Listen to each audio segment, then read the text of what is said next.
it was introduced at an early age when I was young. I saw a newspaper article that at home on Sundays they used to buy newspapers. So on the front cover of the Sunday Times, I saw these horrific images of these three young men in a bank, and like it was bloodied, and it was very horrific. So that image stuck in my mind. And then I think it was a week later, I was with my father in the car with my sister, and we saw the character that Arnold plays would be, who led the whole SWAT team into the bank at a traffic light, and my father pointed out and said, to your right there, that's the guy, he's reading newspaper, who led the whole SWAT team into the thing, into the bank, for the event at the Silverton Siege False Gas Bank. So it stayed there then, and then flash forward later on, I was lecturer at Vets University, lecturing cinema, and then I meet one. Then one of my students tells me that his uncle was the commander of the Silverton Trio. And I was like, nah, nah, nah, nah. This is it. It's gotta happen. And then I just started researching from there, and I got my students involved. They didn't want it to do it, but I made it entertaining for them, and then I conceptualized this whole Legends of Freedom series, which comprises of Kalushi, Solomon Masangu, Silverton Siege, and the Rivonia trial. So that's where it comes from. It came from wanting to just heal. I think sometimes we tell stories because we want to heal. It was from healing that 9, 10-year-old boy who was horrified by these images on Sunday Times. Therapy. It was cinema therapy.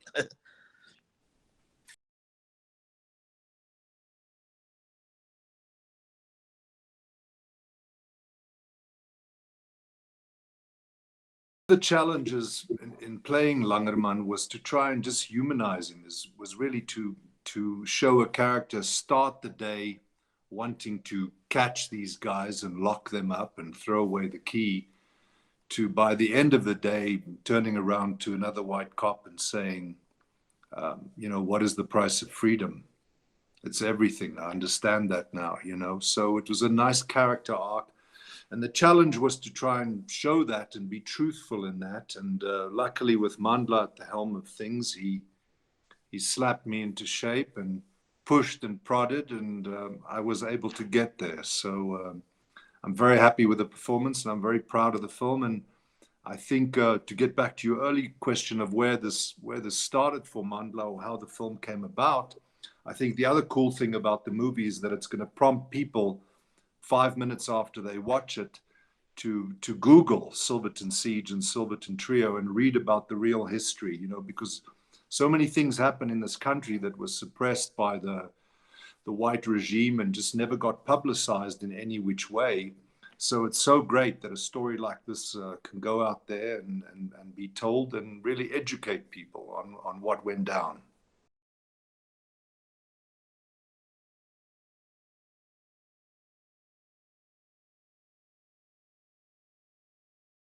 We always think that filmmakers or storytellers outside of Africa, quote unquote, you know, can tell their history in an entertaining way better than we can. And it's just a misnomer. It's not that they can do it better. It's just resources haven't been there, and the level of script writing, hasn't, standards haven't really been high. And then once you marry high standards of writing, you marry that with the resources, financial resource that is, and then you've got a distributor. The formula is done. Those script, resources, and distribution, and obviously marketing. Then you've really done well. I mean, you talk about how the perspective that one has now, how it has changed one's perspective of telling history. My son says to me that he says, no, Dad, You know, you're being upgraded. Don't worry. You no longer have to. I've been upgraded to work with the world distributor who can be able to allow us to tell our historical narratives to be seen globally, right? So that's a good thing. So my perspective on telling our history now is going to be doing it at the very highest standards very possible with the most amount of resources that can be allocated to a project. You know, there's no reason to be shy about our history anymore.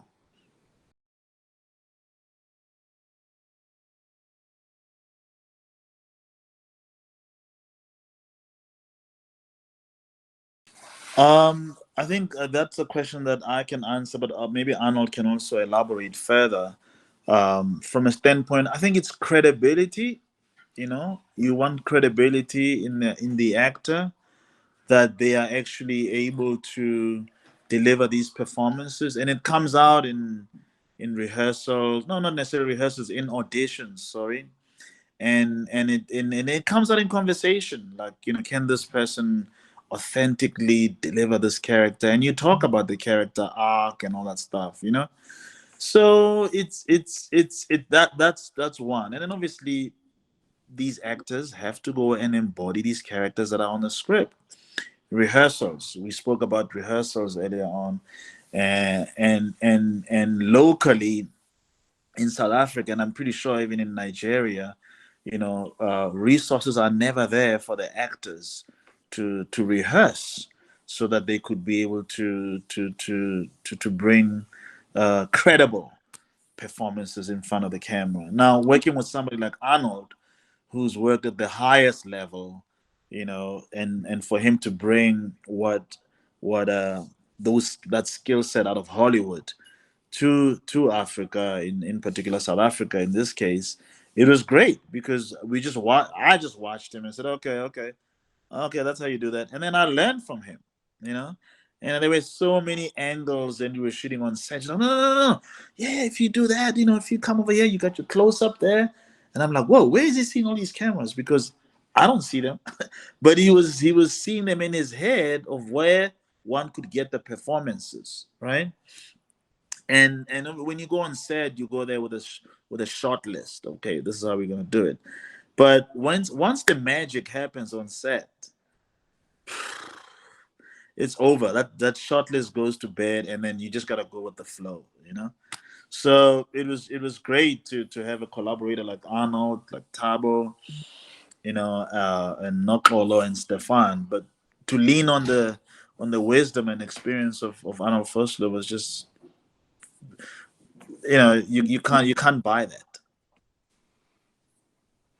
Lillian, the truth is, Mandla picked us because he knew he could boss us around and we would listen.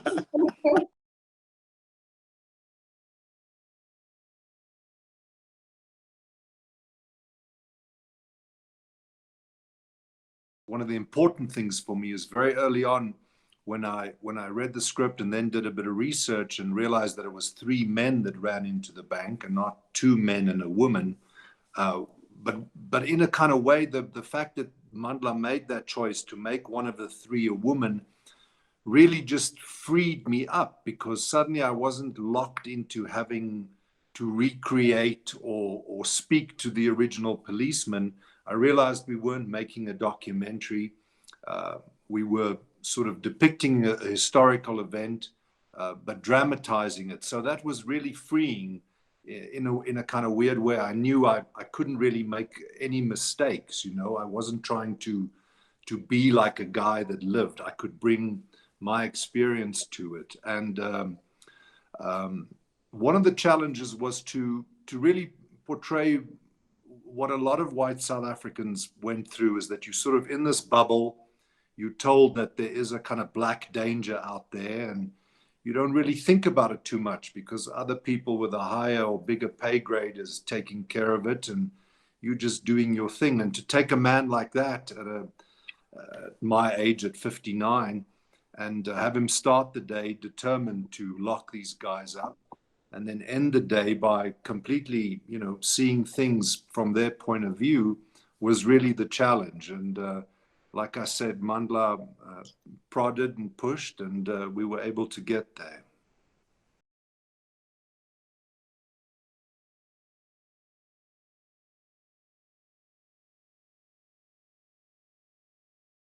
I hope they understand that freedom is not free, you know, that you have to fight for it. And once attained, you've got to nurture it, you know.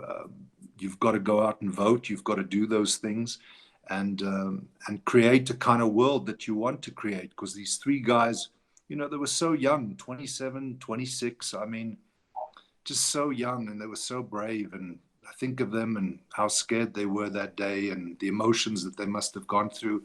And I hope people watch the movie and go through those same emotions. And yeah, freedom is not free, and you've got to nurture it, and you've got to keep fighting. Yeah, I agree with that. I think it's also it's an uplifting story, to tell you the truth. You know, at the end, you see them. You don't see any dead bodies from the three guys on the ground. You know, we just fade into black. So it's an uplifting to say it leaves the imagination to wonder, like, you know, what am I gonna do when I get out of here, out of watching this? What am I gonna draw from these three guys that can, you know, help me day to day, you know?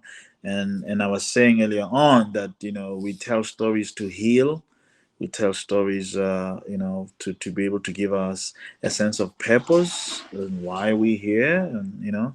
So I think young people in particular will draw a lot of inspiration from the Silverton siege on April 27th when they watch it. I think it's going to be key to just you know what, just put on your seatbelt, buckle up, sit back and watch, get some popcorn at home and watch it and have fun. It's a thriller. It's an action thriller, you know, and it's intense from the first 5 minutes all the way to the end.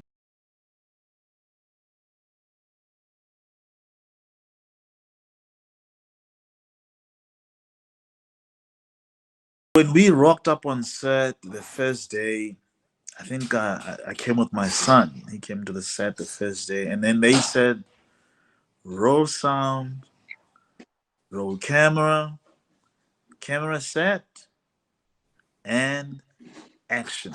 I just literally felt like, wow! I've been waiting so long to call action on Silverton Siege, and then when it came, we didn't stop. It was. I had tears in my eyes. I held back a lot of, you know, there were moments. I mean, I'll tell you, one of the biggest moments was when I said we were rolling, we were shooting, and I said, "All right, and action," and the entire cast and crew went, "Happy birthday to you." Yeah, I started crying because it was my birthday, and then they had all planned this thing in the background, and I didn't even know. And Arnold came, you know, carrying my birthday cake and put it in front of me, and he said, "Happy birthday." That was a big highlight to have an entire crew and cast just plan something like that in the background. You know, yeah, it was bad. That was a highlight. That was a highlight to have my 50th birthday surprise birthday at work. That was beautiful. The highlight was just simply working on the film, that I was able to bring my skill set to bear. You know, in Hollywood, I play Germans and Russians and doing fake accents and mummies and whatever it is I'm doing, and it's all good and well.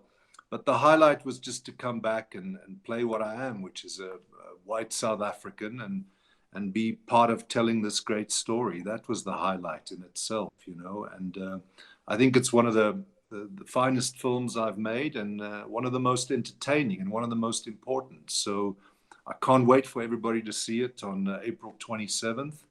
It's gonna knock your socks off, Lillian. What's the price of freedom? I don't know. Everything.